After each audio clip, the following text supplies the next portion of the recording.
Olá pessoal, tudo na paz, irmão Alex? Para dar continuidade aqui, dando uma analisada em algumas palavras no dicionário bíblico.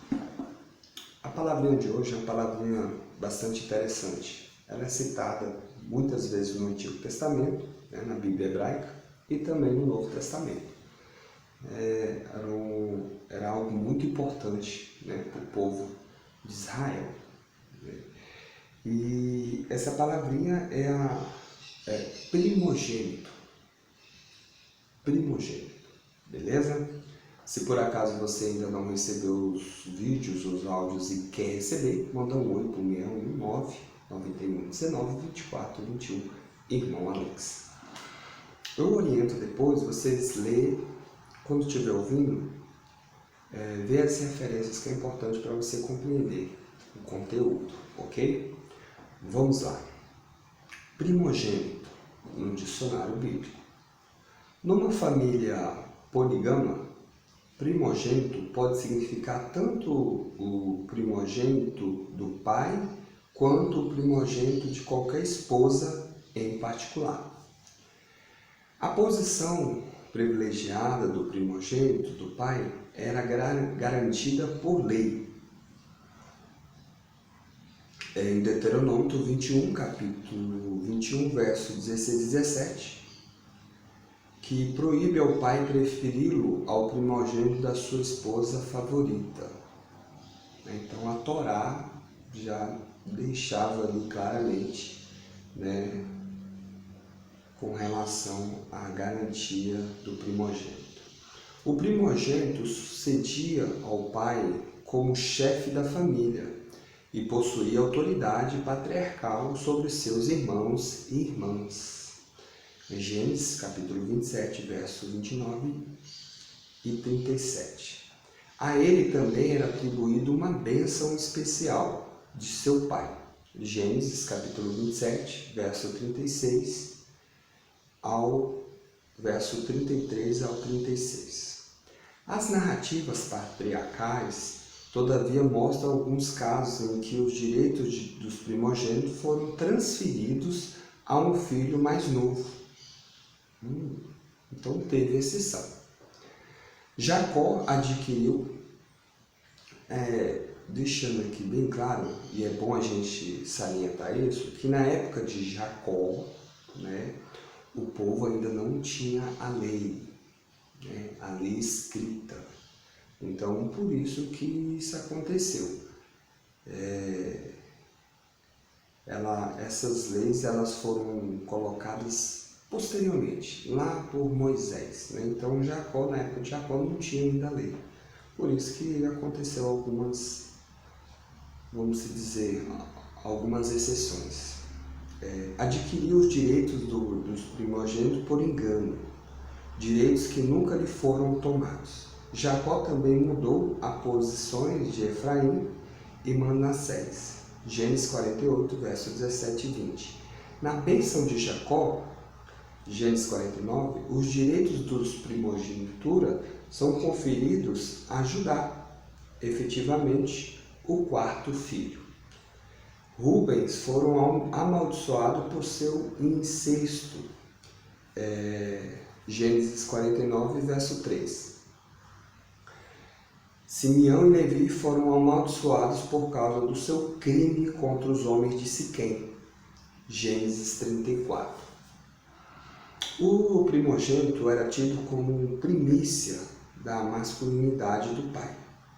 Gênesis 49, 3.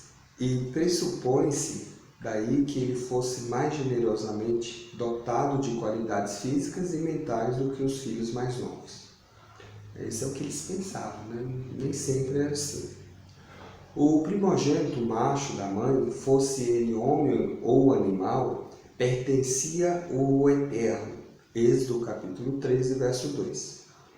E Êxodo capítulo 22, verso 28.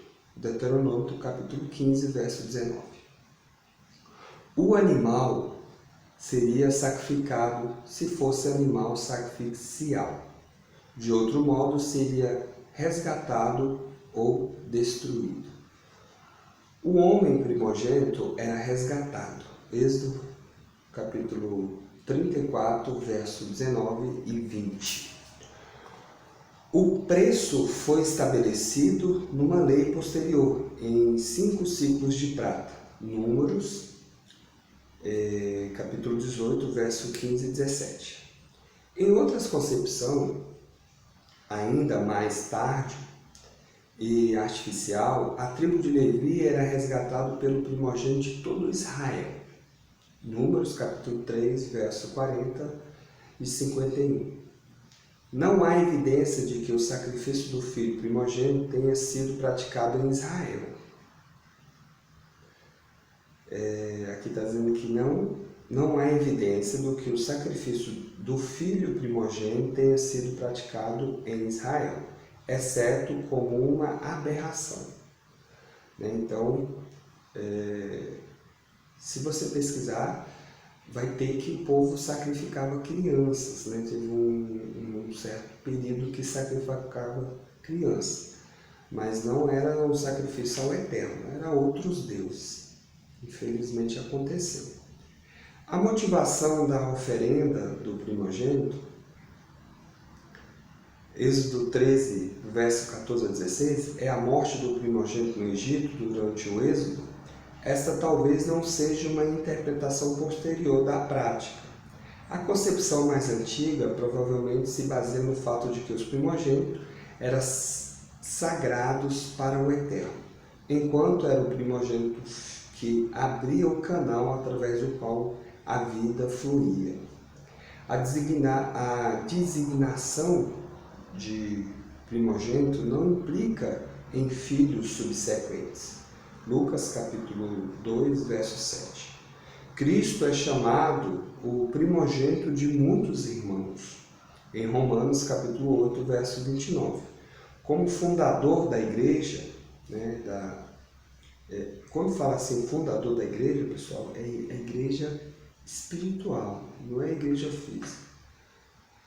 A comunidade dos filhos adotivos do Eterno e o primogênito dos mortos, o primeiro a viver a ressurreição gloriosa, Colossenses 1,18 e Apocalipse 1,5. O título primogênito de toda a criação, em Colossenses 1,15, foi causa de dificuldades nas controvérsias arianas. No contexto ali do texto, Todavia, transparece claramente a negação de que Cristo se encontra no mesmo nível. Aqui no contexto, todavia, transparece claramente que a negação de que Cristo se encontra no mesmo nível, por dignidade, caráter e origem dos seres criados. Colossenses 1, 16 e 17. Já que é nele e por ele que todas as coisas foram criadas. Aqui, o Filho está colocado numa posição entre o Pai e o mundo criado. Colossenses 1, 13. Uma definição mais precisa desta posição aguardava pelas controvérsias cristológicas do século IV. Então, está aí as informações sobre primogênito.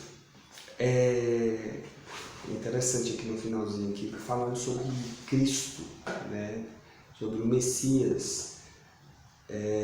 Teve controvérsia, teve reuniões naquela época, porque tinha pessoas que não aceitavam ou entendiam de forma diferente que Cristo, que o Messias, ele não é o Pai, que nem tem pessoas falam, que ele está no mesmo nível do Pai.